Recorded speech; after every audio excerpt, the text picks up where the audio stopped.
сакральные места, сакральные территории – это важнейший объект в системе охранных мероприятий, которые проводятся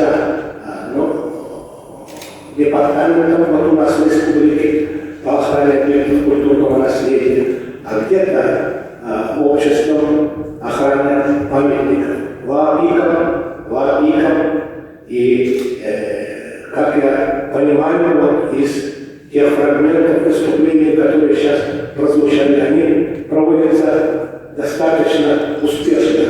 Да я был и очевидцем того, когда несколько лет назад был в республике Алтай и с помощью Василия Петровича нашего и при рекомендациях Читы и Киевых Натальи Михайловны и Николая Васильевича проехался по всей республике и видел, как обстоят дела, воочию видел.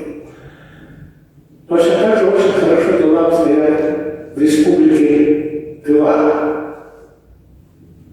с охраной сакральных мест. И нам есть чему поучиться друг у друга. Николай Афанасьевич сейчас коротко рассказал о том, какая работа проводится. Она действительно немалая работа проводится, целенаправленная работа по охране, сохранению территорий сакральных и объектов сакральных. И во многом эта успешная работа проводится, потому что есть очень хорошая деловая связь, взаимопонимание, сотрудничество со стороны правительства Республики Саха и департамента по охране памятников. Есть полное понимание и поддержка, поэтому очень хорошо это проводится. Цифры привел сейчас Николай Афанасьевич, и очень верно наш коллега из Республики Алтай Сергей Николаевич сказал, что не надо останавливаться на достигнутом, надо идти вперед. Я бы эту ремарку хотел бы продолжить. На самом деле надо, несмотря на все успехи, не почивая на лаврах, Николай Афанасьевич, у меня есть пожелание, не критика, а пожелание, продолжать эту работу дальше. Вот вы сейчас совершенно верно опять-таки сказали, что в арктической зоне у нас не зарегистрировано ни одного местонахождения достопримечательного или сакрального. А я вот в этом году, организуя экспедицию на Индигирку, с удивлением узнал, что, оказывается, никак у нас пока не отмечено, не зарегистрировано местонахождение, которое называется Гулянка. Это на берегу реки Индигирка. В 18-19 веке там проводили русские купцы, землепроходцы ярмарку, ежегодную ярмарку, куда стекались со всех окрестностей Вены, Венки, Юкагиры, Чукчи, приезжали на эту гулянку, ярмарку. Поэтому в архивных документах мне это очень четко известно. Я понимаю, Николай Афанасьевич, что пока нет четких координат, GPS еще нету. Только в этом году вот мы организуем при поддержке правительства республики очень дорогостоящую, скажу так, экспедицию на Индигирку. И археологи наши проведут разведочные работы, пока только разведочные. Найдут они или не найдут еще что-нибудь, и не факт. Но зарегистрировать эту местность как сакральную территорию мне представляется необходимым, Николай Афанасьевич. Тут надо провести работу. Теперь я хотел сказать следующее. Вот вы цифры приводили, сколько-то 47, 120 сакральных мест, сакральных местонахождений. Но мне кажется, что их может быть и больше даже. памятники носят дуальный, двойной характер, двойное назначение. И вы это отлично знаете. Например, вот писаница, Петровка, древние рисунки на скалах.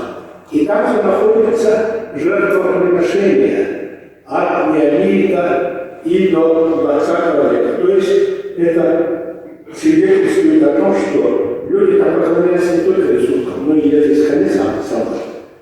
Это было сакральное место, начиная с каменного века и до 20 века.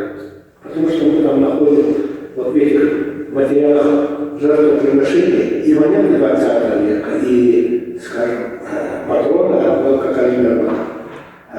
мелкокалиберные винтовки, тозовка, которые называются, и прочее. То есть до позднего времени это было сакральное место. Оно зарегистрировано, оно охраняется. Здесь нет слов никаких, но охраняется как наскальное изображение, как место Петровки.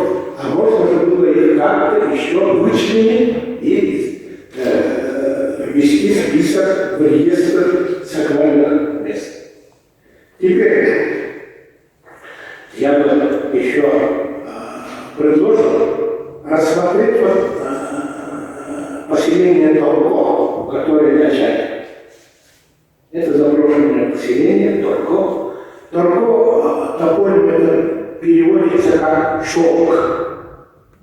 Конечно, Чара на отшибе находится от магистрального шелкового пути.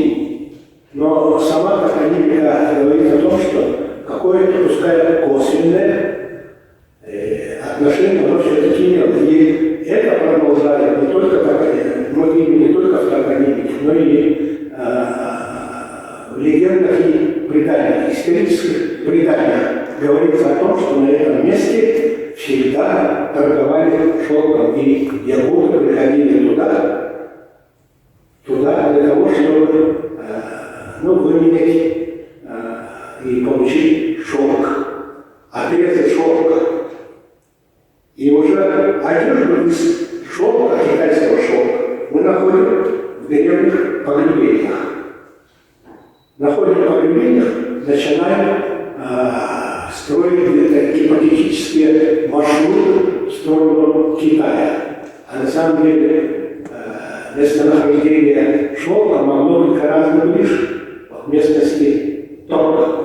Да, точно так же, как и Гулянка, у нас нет материальных свидетельств, четких, что именно здесь торговали шелком. Или же на Гулянке мы не можем указать именно вот на таком-то каких-то координатах находится местонахождение Гулянка. Мы знаем только по архиву. Но надо зарегистрировать. Торг у нас тоже нет пока четких, бесспорных данных. Но мне кажется, стоило бы его занести все-таки в реестр сакральных мест. Да, после экспедиции, тем более и так далее. Да, экспедиция, она же может не найти ничего нового. Да, но после экспедиции давайте вместе над этим поработаем совместно над тем, чтобы внести их и то, и другое. И тогда у нас, во всяком случае, вот по неделе появится, может быть, первое достопримечательное место, связанное с какими-то малочисленными довольно сильными заполнями у нас появится. Это не выдумка, это есть свидетельство архивные, письменные свидетельства. Потом в Киселях у нас есть население. Это ведь тоже место поклонения многих народов Севера. Многие народы поклонялись издревле Киселя. Его тоже надо, Николай Афанасьевич, внести в реестр сакральных мест. Все народы поклонялись Киселя. Все окрестные, все народы Севера. И Якуты тоже. По всему полю поклоняются Киселя, и даже есть специальный туристический маршрут на Киселях, который сейчас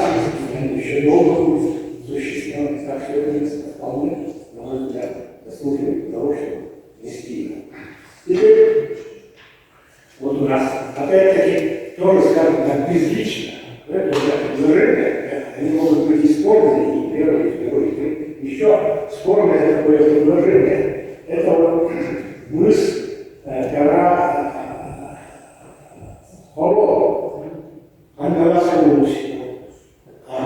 Там, где оттуда ввели наблюдение, как движутся отряды русских, и заранее принимали там оборонительные меры. Это все известно, и это тоже, кстати говоря, не только в исторических преданиях сказано, а это очень четко написано в архивных документах, письменных документах, составленных русскими. Так? Они говорили, что ведут постоянное наблюдение за движением. Воевода Поляков, по-нынешнему говоря, губернатор, тоже об этом писал. Вот он отправил отряд казаков, а за ним уже стали сразу оттуда наблюдать. И туда вообще ходят, охраняют это место. Вот что писали документы 17-го места. Не только как наблюдатели, но и место поклонения. Вот его тоже стоило обсудить, потому что я еще раз повторю, эти предложения, конечно, не совсем такие фактические, они могут быть спорные, где-то они могут не соответствовать вашим требованиям, которые необходимы. Вот, обсудить, мне кажется, очень стоило. Так что я говорю для того, чтобы сказать, что семена совещания очень необходимо. И очень хорошо, что вы провели. Я желаю вам успехов, желаю, чтобы вы так как содружестве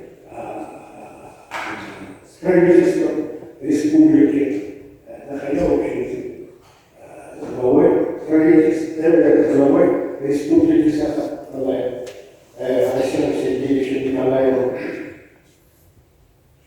А он, как я понимаю, имеет интерес к духовной культуре, материальной культуре, потому что не всякий человек решится внести немалые средства из личных средств на реставрацию, восстановление памятников древности. А вот наш глава сделал, я этим очень горжусь и хочу, чтобы вы в этом вместе с Василием Сергеевичем продолжали и говорили, доводили до сведения всех, особенно нашего населения, чтобы брать пример.